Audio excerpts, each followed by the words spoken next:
model, and during the last few lectures we discussed how to fit the simple linear regression model and how to fit a multiple linear regression model. And if you can remember the simple linear regression model, in simple linear regression model we had only two coefficients, that is two parameters actually, that is beta naught and beta 1. In that case we can conduct a hypothesis using the standard deviation of each estimator. We can conduct a t-test in order to find the significance of each parameter, and also we discuss how to use the ANOVA table in order to find the significance of the fitted regression line when it comes to simple linear regression. So when it comes to multiple linear regression, we can also develop the ANOVA table to multiple linear regression as well. So it's same as the simple linear regression. If you look at the ANOVA table, here in the first column you have the source of variation, and then you have the sum of squares, and then you have the degrees of freedom and the mean squares and the f-test. So this is actually same as the simple linear regression. First you have the regression, and then you have the residuals and the total. For each we have to calculate the sum of square values, and we have to calculate the degrees of freedoms, and for the regression and the residual we can calculate the mean square values, and also we can calculate the f-test value. So it is basically the same, but when it comes to the calculation, since when it comes to the multiple linear regression you have more x variables, because in simple linear regression we had only one x variable, but here we have more than one x variable. So in this case it is a bit complex to calculate the sum of squared values. But if you look at the degrees of freedom column, you can see here the degrees of freedom which associated with regression is p. So in this case p is the number of parameters you have in the model.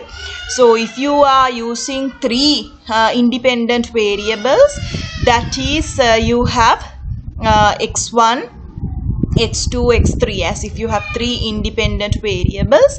In that case you have beta 1, beta 2, beta 3 and beta naught as the intercept. So you have 4 parameters. So your p-value would be 4. So simple n is the number of observations you have in your sample. So the degrees of freedom which associated with residual is equal to n minus p minus 1. And the total is n minus 1. So like that wise you can calculate the degrees of freedom. So to calculate the sum of squares values, here we are not going to talk about the equations, because most of the time when you are doing the analysis, all these outputs we can easily generate using the statistical software. We just want to know about the concept. So I'm not going to discuss about the calculation here, like how to do it manually. But in this case, when it comes to the ANOVA table, using the ANOVA table, using this f-test, we can do several hypotheses regarding our model. Now, when it comes to simple linear regression, using the ANOVA table, we check the significance of our model.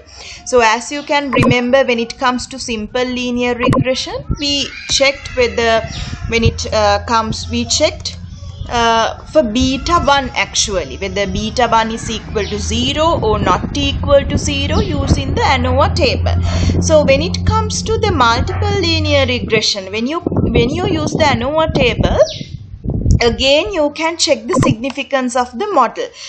In this case, let's see what you can check using this ANOVA table. So basically here what we are going to discuss is, since we have so many parameters associated with multiple linear regression, we can conduct several hypothesis testings using this ANOVA table. And here we are going to discuss a special measure which we call as the extra sum of squares. So let's see how to use this concept and how to do inferences about the individual regression coefficients of the multiple linear regression. So if you just check check what are the possible statistical inferences that you can do. So if you have a particular parameter in your multiple linear regression model. Now for an example, let's say you have two independent variables x1 and x2. In that case you have beta naught, beta 1, beta 2 as your parameters. So let's say we want to check for the significance of the parameter beta 1. So in that case we can check whether beta 1 is equal to a particular value or beta 1 is equal to 0. So we can check for any constant. Let's in this case as in general, let's say the parameter is beta j. So we can check any parameter beta j is equal to a given constant or whether it's equal to 0. So beta j naught, it can be a constant value or it can be equal to 0. So in this case, if we can use the test statistic as Tj. In that case, what we want to calculate this test statistic is we want the standard deviation of the estimator of this beta j. So that is standard deviation of beta j hat, and we want the estimated value of beta j, that is beta j hat, minus if it is we are checking for beta j equals 0 versus beta j not equals 0. Here you can replace this term by 0, or else if you have some other constant value, you can replace that with that constant value. And here this test statistic is having a t distribution with n minus p minus 1 degrees of freedom. So that is if in our sample, let's say you have 10 observations and if you have two independent variables, that is x1 and x2. So in that case n would be 10. And if you have two independent variables in our final model, we have beta naught, beta 1, beta 2, 3 parameters. So P would be 3. So 10 minus 3 minus 1, that is 6. So T is 6 by alpha over 2. That would be the t distribution you have to consider. So in this case, the standard deviation of this estimator we can calculate by taking the square root of its variance. And just as we discussed in the simple linear regression, what we can do is after calculating this test statistic, we can refer the table value from the t distribution, and when we take the absolute value of this test statistic, if it is greater than or equal the table value, we can reject H naught. So in that case, if we are rejecting H naught, if we are checking whether beta j is equal to 0 versus beta j not equal to 0, when we reject H naught, that is our this parameter is significant. So when it comes to multiple linear regression, what we consider is sometimes we want to check whether a particular parameter is equal to 0 or it is exactly equal to some value. So in this case, you can use this t-test and conduct your hypothesis. And sometimes we want to check whether all regression coefficients are equal to 0 or not. And sometimes we want to check whether some of the regression coefficients are equal to 0. And sometimes we want to check whether some coefficients are equal to each other. And then we want to check whether the regression parameters satisfy a certain specific constraint. So these things we are interested when we are fitting the multiple linear regression model. So in this case, we are going to talk about, as I earlier mentioned, we are going to use the method extra sum of squares to check these hypotheses.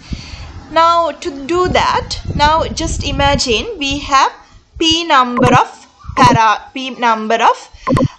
independent variables in our model. So that is, in that case, our dependent variable or our response variable, let's say it's y, and then let's say it's y, and then we have, let's say, beta naught is our intercept, and we have x1, x2, x3 up to xp, p number of independent variables. So in this case, you can write our full model as y equal beta naught plus beta 1 x1 plus beta 2 x2 plus beta 3 x3, likewise up to beta p xp, and we have to include our error term. So if you have p number of independent variables, this would be your full model. I think that is clear with everyone how to write the full model. Now the next problem is, now let's say we have this full model and we know all the parameters as well, and we have another model which is using a less number of independent variables than this full model. Let's say we have another model where I'm going to use only beta naught, beta 1 and beta 2. That is, for an example, I just copy this one. Let's say I have another model like this. So in this I have my independent variable x1 and x2 with my response variable y. So in this case, I can write my model as beta y equal beta naught plus beta 1 x1 plus beta 2 x2, and also we have to indicate the error term as well. So here I'm going to indicate the error term. Right, so this would be our model. Now in this case, if you have the same response variable and if you have the same independent variable and if you have the same data set, in this case we are interested which model is the better model, whether to include all number of p or p number of independent variables and fit the model, or to come up with the model with two independent variables. So this is one of the major questions or major problems that we face when you are dealing with the multiple regression model, right? So in this case, if you look at the second model, now from the full model we can obtain this second model. So we call this reduced model, it is nested inside this full model. So if you can find a reduced model which is nested inside a full model, then we can use this concept which is known as the extra sum of squares in order to check which model is the most accurate model. So in this case, we are going to use the hypothesis, our null hypothesis, as our reduced model is the more accurate model, and our alternative hypothesis as the full model is the more accurate model. So you can see, if you take H naught, reduced model is adequate, and H1 is full model is adequate. So this is the hypothesis that we are going to test. So based on our results, we are going to choose whether we are going to use the full model or whether we are going to use the reduced model for our prediction purposes. So to do that, what we are going to do is, now what happens when you take this full model and reduced model? What can you think about the error? Now when you have so many variables, right, when you have so many variables, what will happen here is, now when you have so many variables and when you come to the reduced model from the full model, actually since we are using only part of our data, only a portion of our data, the error should be a high value when you compare that with the full model. So when we use only few number of independent variables from all the independence variables, and when you fix a reduced model, what will happen in most of the cases, the error will increase. So if you take the error of this full model and if you take the error of this reduced model, so we will see the error of the reduced model is a high value, right? And in the other case, now when it comes to the regression sum of squares, when you have so many regressors, you can explain the variability or the variance of your response variable in a more clear manner. That is, when you take the regression sum of squares of a full model, when you have so many variables, it is a high value. But when it comes to a reduced model, since you have low number of independent variables, small number of independent variables, then the variability of the response variable that you can explain using this independent variables is a low value. So because of that, if you compare the regression sum of squares, when it comes to the full model, the regression sum of square is a high value, and when it comes to the reduced model, the regression sum of square is a low value. So that's what happening in the full model. Error is low but the regression sum of square high. In the reduced model, error sum of square would be high but the regression sum of square would be low. So in this case, what we are going to do is, we are going to use this error sum of squares, or the difference between this error sum of squares, and we are going to formulate a F statistic. So what we are going to do is, this F statistic is equal to the difference between this error sum of squares, or you can take it as the difference between the regression sum of squares. You will get the same value. So if it is you are using the error sum of squares, we know the big value is coming from the reduced model. It has a high error value. So error sum of square of the reduced model minus error sum of square of the full model, right? And when it comes to the and here the degrees of the freedom associated with this is p plus 1 plus k. So we can just take, if you look at this ANOVA table here, when you look at the ANOVA table, I'll show you. In ANOVA table, the error sum of squares, degrees of freedom is n minus p minus 1. N minus p minus 1. So let's imagine in the reduced model, you have only k number of parameters, right? So in the reduced model, you have only n number of parameters. So n minus k. And if you take, so I'll just write, in the reduced model, if you have only k number of parameters, so in that case we can write n minus k is number of parameters you have in the reduced model.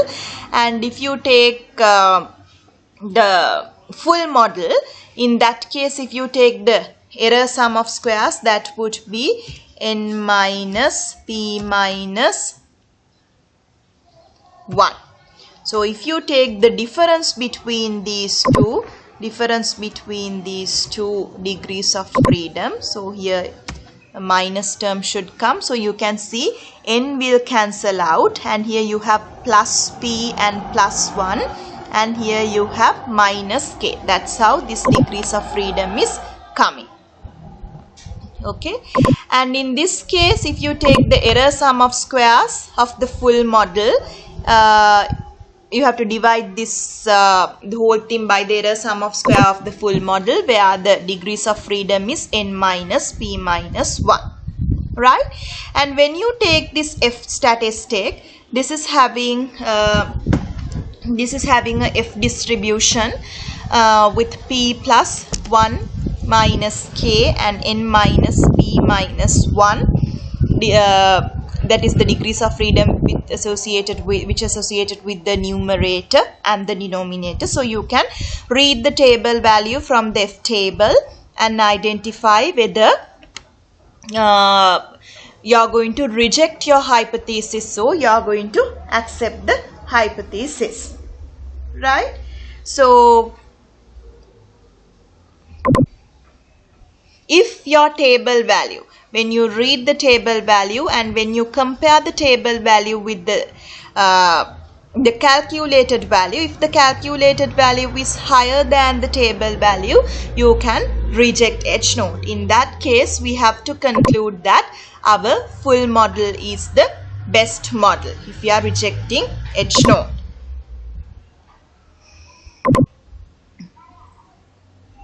So in this case, now let's see, let's say our reduced model, here we have only one parameter. Let's say that is our reduced model is equal to beta naught, y equal beta naught.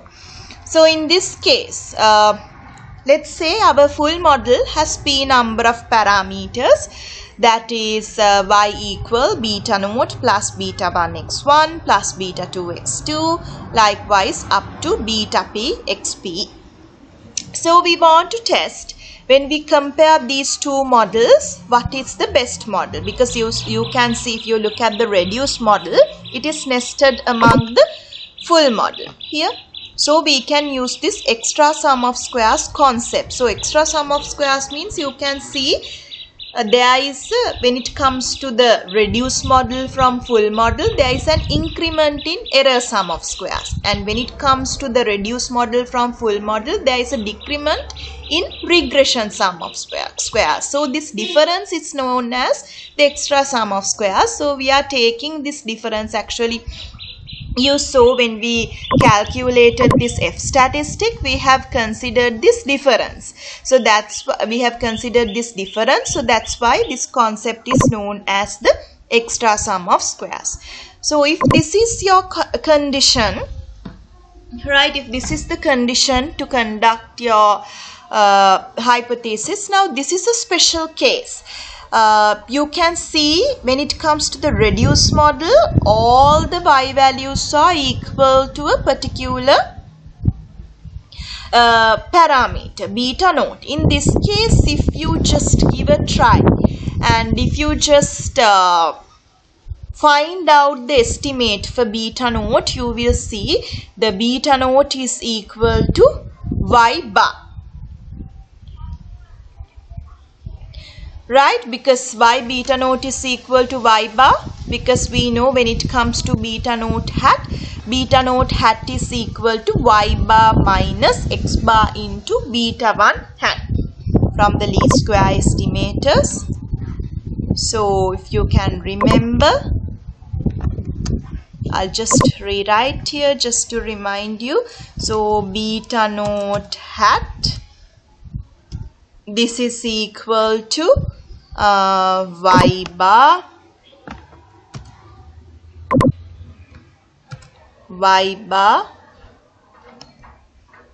minus x bar times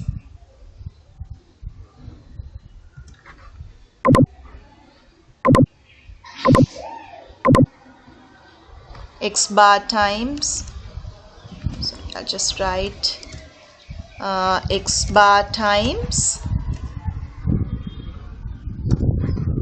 beta 1 hat.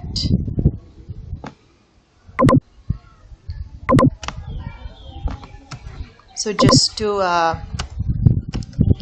x bar times beta 1 hat. So this is what we use from the least square estimators to estimate the beta naught hat. Now in this case you can see, since in the reduced model you don't have any other coefficient, so beta naught hat, this one would be equal to 0. So if it is equal to 0, in this case this will be equal to y bar, this would be equal to y bar minus beta 1 hat is 0.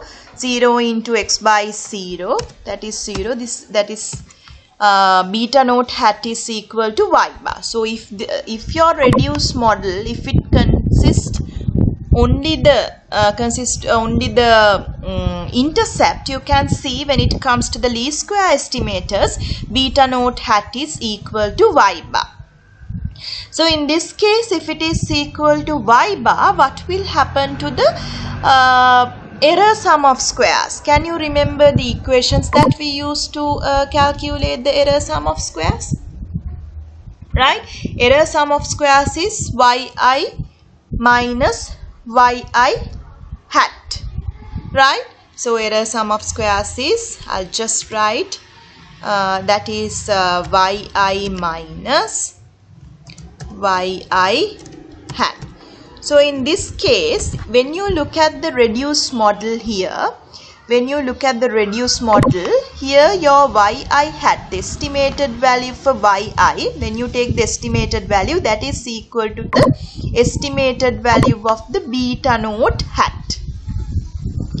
Right? So beta naught hat is equal to y bar. Did you get what I say? Now if you look at the reduced model, here you have y equal beta naught hat. So in this case, if you are interested in taking the estimated values, so what you have to do is you have to take the estimated value from the both sides. So in this case, it will become y hat. Y hat is equal to beta naught hat. So in this case, beta naught hat we have estimated as it's equal to y bar. So here we can write beta naught hat, that is equal to y bar. Beta naught hat is equal to y bar. So in other words, y hat is equal to y bar. So when it comes to here, this is the error sum of squares equation, yi minus yi hat. So you have yi minus, now yi hat is equal to y bar. So what you can do is, here you can replace y hat by y bar.